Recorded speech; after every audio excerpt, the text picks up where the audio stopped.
গত সরকারের আমল হইতে বর্তমান সরকারের আমলে আমার এলাকার মানুষজন আমার বিরুদ্ধে গুজব রটি অথবা আমাকে অনেক হয়রানি, আমাকে সন্ত্রাসী হামলা করার কার্যকলাপ করে এবং বিভিন্ন বিভ্রান্ত করেছে। আপনারা জানেন এই অ্যাডভোকেট দুলালী নাজনীন সে সর্ব জায়গায় পরিচয় দেয় আমার ওয়াইফ।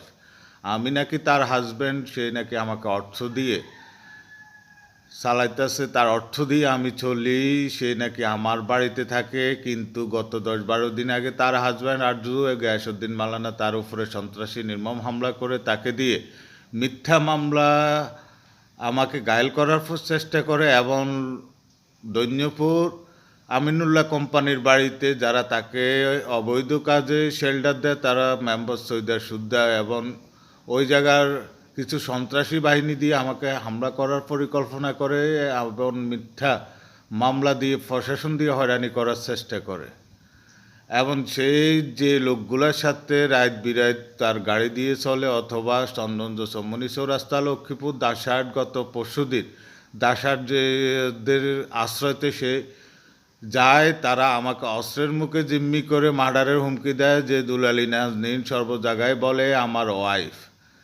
আমি তা নিয়ে চলতাম, যদি এর বেশি বাড়াবাড়ি করি যদি অস্বীকার করি তখন তারা আমাকে হত্যার হুমকি দেয়। আমি এই মহিলাকে আমার সামনাসামনি আসার জন্য বসার জন্য বিয়ে করার জন্য আমি তাকে অফার দিই, কিন্তু সে আমার কথা না মানে তার লোকজন দিয়ে তার অবৈধ কার্যকলাপ করে সেই আমাকে অনেক হয়রানি করতেছে। অতএব আমার এলাকায় আমার বাড়ির পাশে অথবা সেই যত জায়গায় সেক্সুয়াল অবস্থায় মানুষের সাথে লিপ্ত থাকে ওই মানুষগুলা বাজারে আমার ওয়াইফ অবৈধ কাজের সাথে লিপ্ত বলে এসব কথা বলে আমার সম্মানকে ক্ষুণ্ণ করতেছে, আমাকে অনেক হয়রানি জিম্মি পেরেশানি করতেছে। কারণ আপনারা জানেন 15 জুলাই রাত্রে আমার উপরে সন্ত্রাসী হামলা হওয়ার পরে তাকে আমার পিছে লেলিয়ে দেওয়া হয়েছে। আমি যেন কোনো ছাত্র জনতা হইতে প্রশাসনিক কারো সহযোগিতা যেন না নিতে পারি।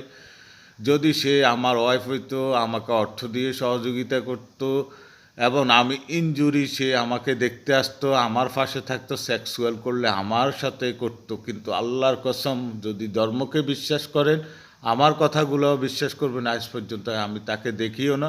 কিন্তু সে যাদের বাড়িতে থাকি এসব কাজ করে তারা আমার সাথে মিথ্যা কথা বলে এবং বিভিন্ন জায়গায় এসব গুজব রটি আমাকে হয়রানি করার চেষ্টা করে। তাই আমি আমার শুভাকাঙ্ক্ষী ভাই বন্ধু প্রশাসন সবার দৃষ্টি কামনা করি, আপনারা একে চিহ্নিত করে রাখবেন, আমার কোথাও কিছু হইলে এ দায়বর। আসসালামু আলাইকুম। যদি আমার ওয়াইফ হয়তো আমার সাথে চলতো, সামনে আসতো, বসতো অথবা আমার সাথেই থাকতো।